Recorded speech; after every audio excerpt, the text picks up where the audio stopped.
I'm Dr. Josh Satterlee from Biomechanics Las Vegas, and today we're talking about active release techniques. A lot of times we get questions about sports performance and active release, and really those two go hand in hand. Some of you may be Ironman athletes and you've seen the ART booth at the Ironman Triathlon. The reason for that is the athletes absolutely love it. Those that have done a few races really realize the potential of it and see how much change it can have effect even the day before the race. And we'll see plenty of people that say, I drove 20 hours from Minnesota to get to this race and my back's killing me.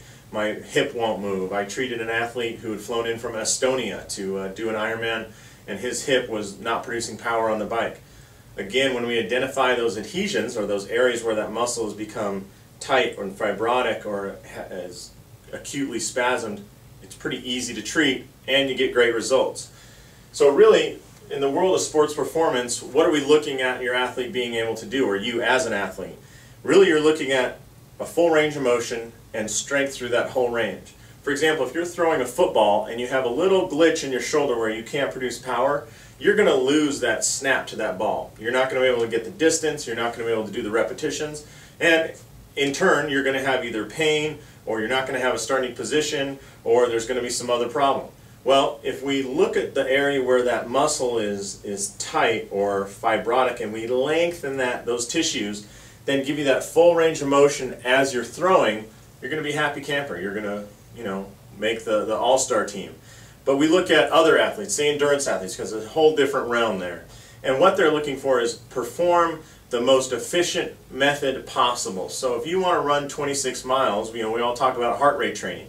Well, if you can run the same speed but more efficiently, what will happen to your heart rate? It'll come down. And how can you efficiently maintain that pace? Well, make sure that there's no adhesions in your muscles that are holding you back. Make sure you're not fighting this internal friction within your body to perform at your best. So it's kind of like loosening or greasing up the bolts of your body, getting yourself moving and producing power that whole range and not having to hold back. If you've ever seen anybody at the end of a marathon or an Ironman triathlon, a lot of times they're bent over, some muscle has tightened and failed, and now they're having to compensate by doing some funky gait pattern.